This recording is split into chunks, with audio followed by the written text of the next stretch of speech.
Good morning to you all. I am going to talk on imaging in TAVR cases. And let us start with the patient. When a patient comes to us for a TAVR procedure, how do you go for it? First, obviously, he will be symptomatic before coming to us, and we do a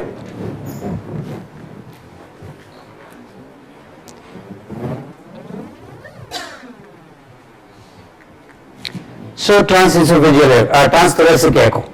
This is the first step. To be sure that there is a aortic stenosis, confirm it and grade it.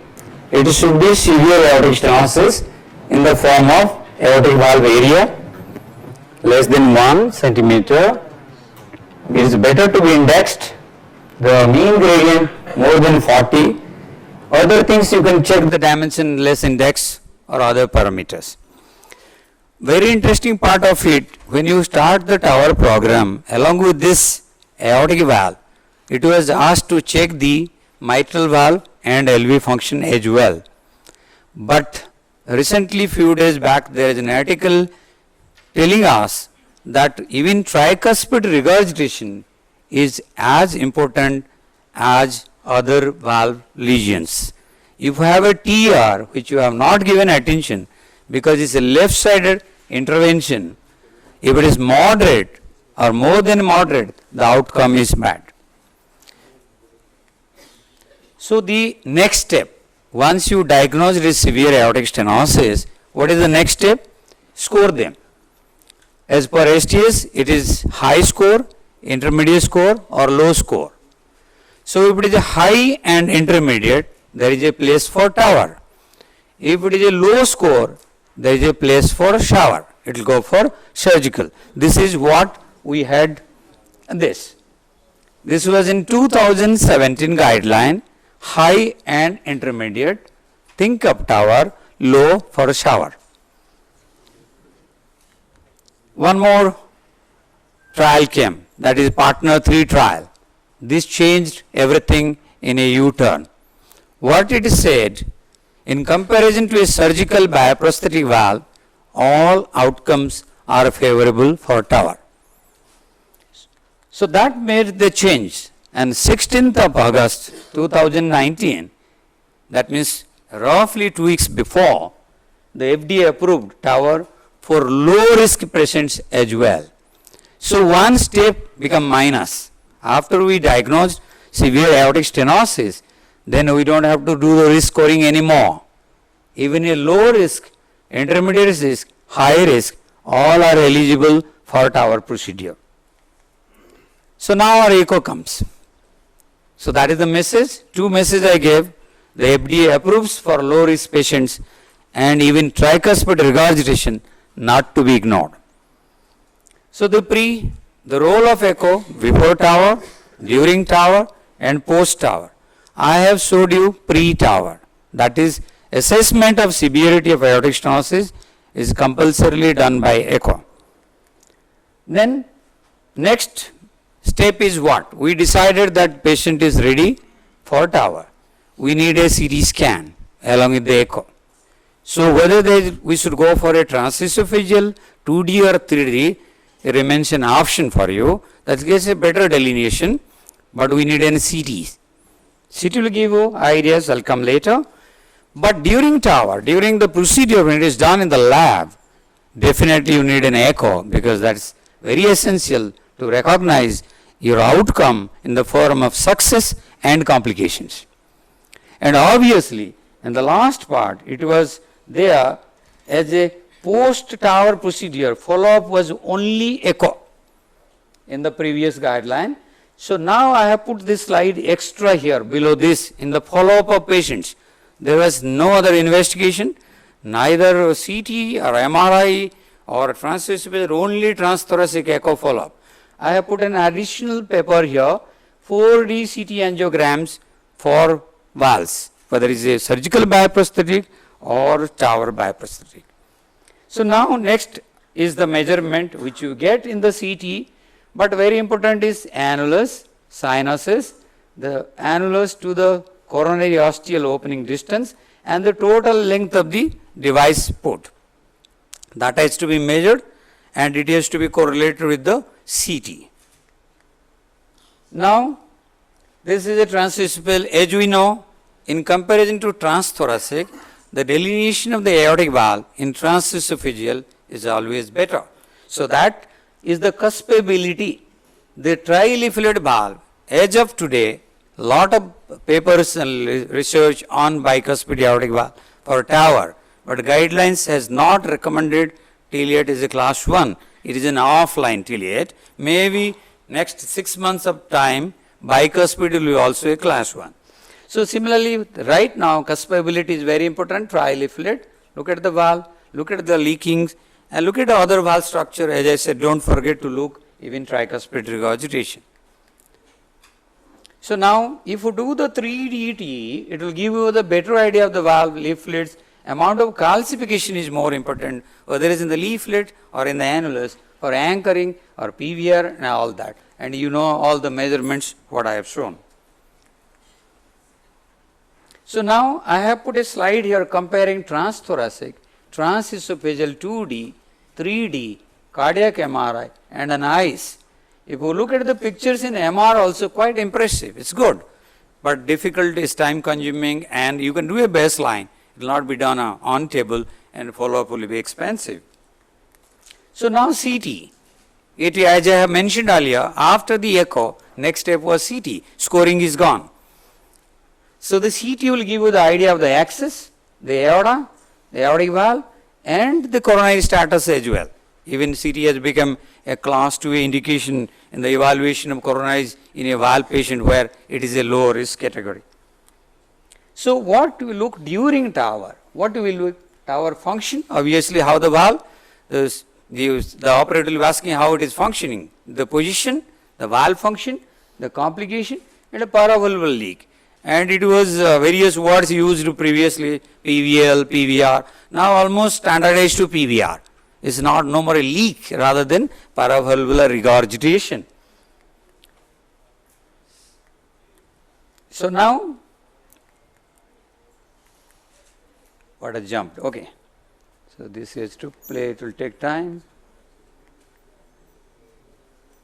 So, these are 3 cases, yeah.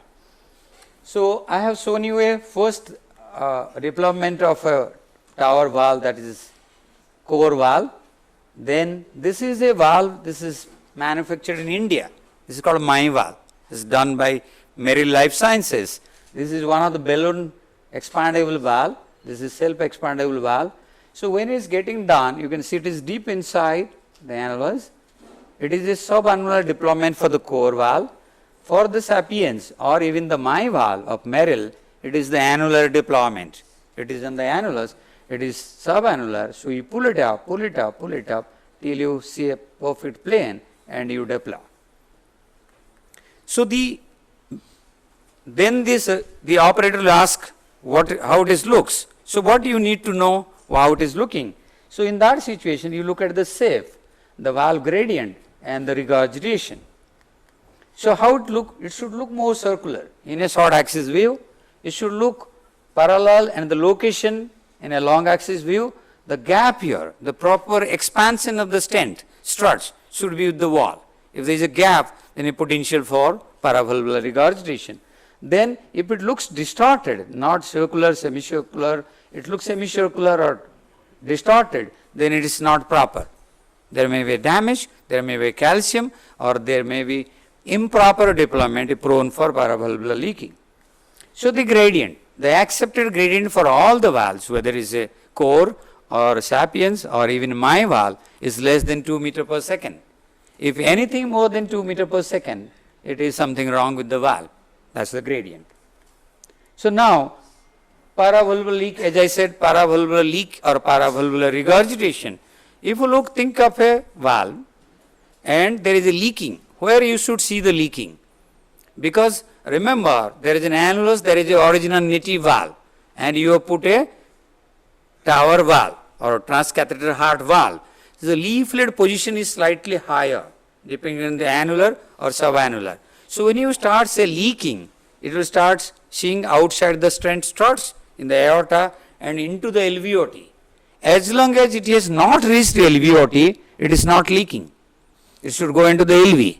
So that means if you cut the short axis plane, you can see around the studs blood swelling, and that is not leaking. It has to go into the LVOT.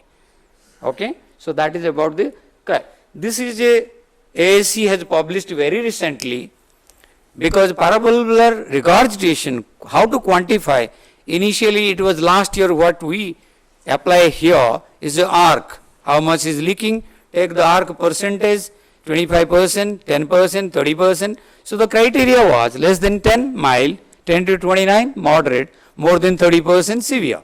Now, because of the lot of fallacies in this ARVC criteria, so the people came, or AAC came with the new guideline, 2019 it was published, said you utilize multiple criteria.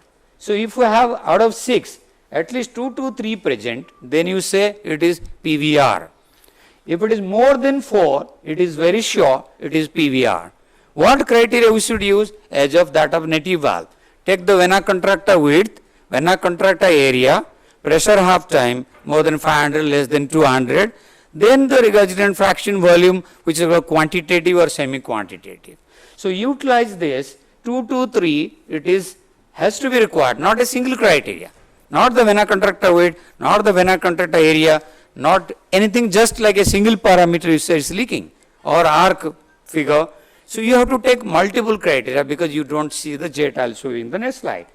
Next is the severity, like vena contracta more than 6, pressure half time less than 200, vena contracta area more than 0.3. So like that you have to take all the parameters out of 6, at least 2 to 3. If we have more than 4, it is definitely PVR.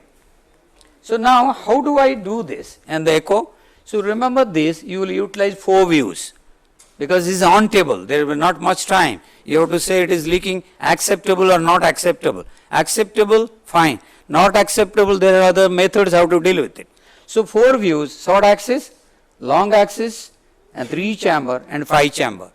So if you look at this, what is the difference between this long axis, 3 chamber and 5 chamber? Everything we are opening the aorta. But look at here RVOT, here the tricuspid valve. So they do not represent the site of leaking anterior or posterior in one plane. You need multiple views.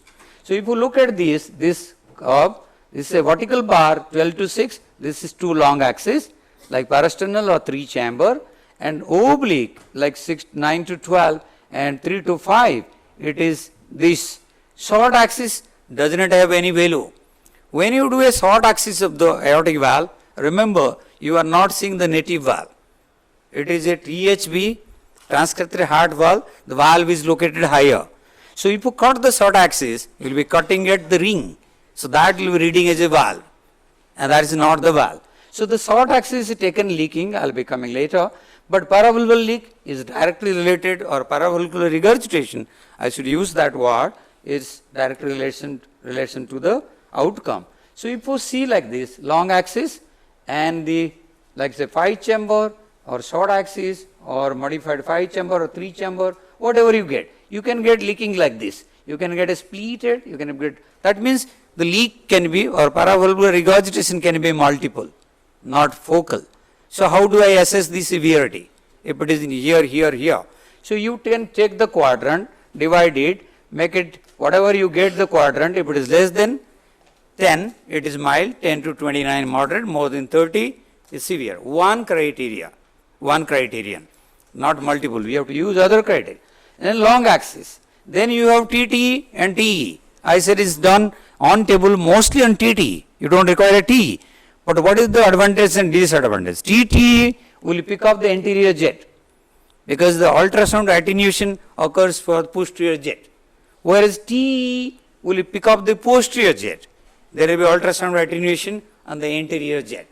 So if we use a standard esophageal view in the TE, you can get the long axis, but I said you will be missing the anterior jet.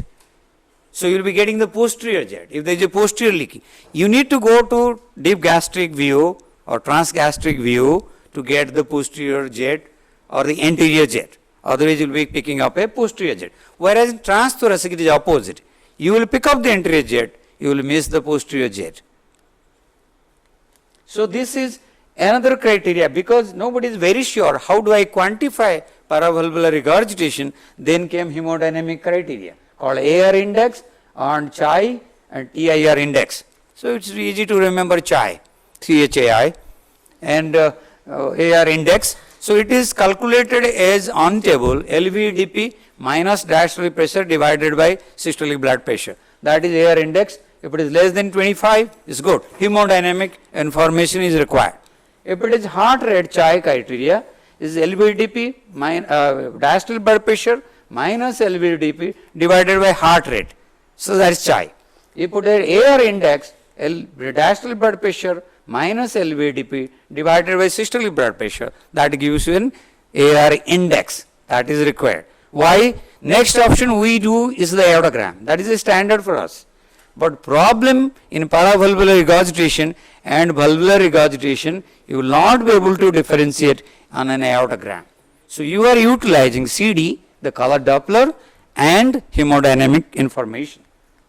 So now, if this is the valve deployed, you can see the valve position, the gap. If the gap is more, that means not deployed, it should be circular, and you can see the leaflet inside. If you are on the leaflet level, this is fine. Below that is the paravalvular regurgitation, but you have to demonstrate in a long axis plane into the LVOT. Short axis will be very difficult that you are in the LVOT. So you can see a little bit of leaking here. In the long axis, you see the leaking is here. That is the peculiarity you will pick up in a transthoracic echo, anterior jet, and transesophageal posterior jet. So now you see the position, it is deep in, coming back, there is leaking here, and transthoracic again picking up anterior jet. You don't see any posterior jet here. That's the peculiarity. In a transthoracic, you miss the posterior jet, you pick up the anterior jet. And transesophageal, I am repeating, you pick up the posterior jet, you miss the anterior jet. So you have to take multiple views, what method modality you are utilizing. So you see very clearly it is the anterior jet which is very well seen. So what to look tower on echo and post, assess the complications, pericardial effusion, rupture, all procedure are related. What is very important is pulmonary edema on table when you are doing a tower procedure is picked up by echo. You will not be knowing even in hemodynamics what is happening. Once the wire, the stiff wire got cut, the mitral leaflet got cut with the Lunderquist wire, and there is acute MR. Patient went into pulmonary edema, nobody knows what is happening. So you do the echo, you find, oh yes, this is the cause. You pull the wire, it will settle. So this is one of our patient, of course this is a pre-planned, so it is a Sapiens valve. As the Sapiens valve encourages the left man. This is a bypass patient undergoing tower. So we have pre-planned and put the guiding in place with the wire and the balloon inflated into the circumflex. But Lima to the LED was patent. So this is also pre-planned. Why? Annulocoronary ostial height was here less than 10. Usually is a contraindication or a relative contraindication if the height is smaller. So here, because it was planned, it is a post-bypass patient, and we planned, we put a guiding wire, balloon, and then do the tower. We are ready to go on stenting at any time. So we put a stent in the on the left man, but unfortunately with the pushing, pulling, there is dissection in the circumflex, and we have to put another stent on the circumflex. So now post-op, follow-up, what do we need to do? What modality we should use? Transthoracic. It's very nice. You can do it up. Check the gradient, check the stent position, check the leaking, whether it's a valvular, paravalvular. Don't forget to look at the ascending aorta. There may be a silent or called asymptomatic dissection. So that may be there. Check the coronary flow. So that you will be doing it. Another 2 minutes more.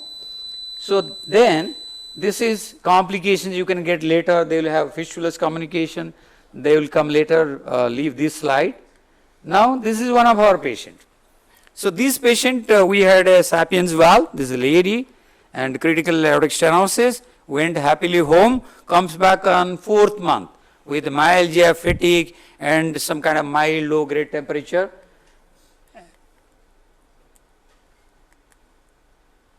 It should play. It will take a little hangover. So it is also tower procedure. Just click the button there, just playing button that. Just click it. Okay, click everyone. So this is a patient. Click the upper one also. So this patient, what you see in this patient?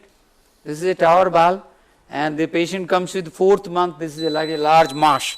But when I analyze this picture, there is a kind of disruption here. There is a strained fracture. And when we deployed, the stud was fractured. He came with a large thrombus or vegetation. We are doubting his fatigue, myalgia, a little bit of low grade temperature. We are not very sure it is a thrombus or vegetation. So this is a very increased thickness leaflet. So we decided he should go for surgical. Now converted from tower to shower and send this specimen. It came out to be non-infective, likely thrombus. So the article, subclinical leaflet thrombosis in surgical and transcatheter valve, this was 2 major registries was published recently. So they said give antiplatelets and citanide, 2 drugs, aspirin, clopidogrel for 6 months, discontinue clopidogrel, continue aspirin indefinite. That was the recommendation till today. So these 2 registries gave us a new data. No, it is not correct. You need them anticoagulation. So this slide shows us, this is the leaflet, normal leaflet, and this is abnormal in 4D CT. If you remember the slide, on a follow-up I have put a CT.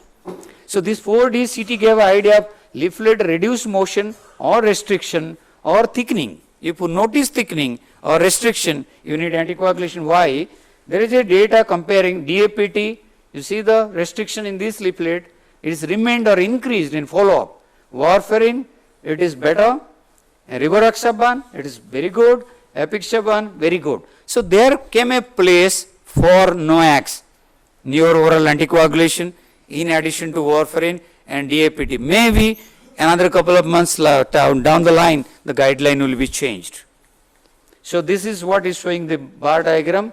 Anticoagulation, NOACs, warfarin and DAPT or no anticoagulation is bad.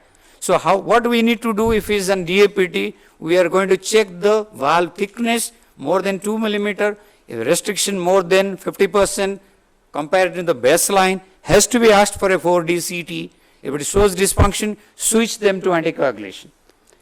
So this is my last slide. So what I said, the message is, when you start at our procedure and go through how do I assess all the parameters, not a valve which is suitable for tower, during procedure, complication, even follow-up.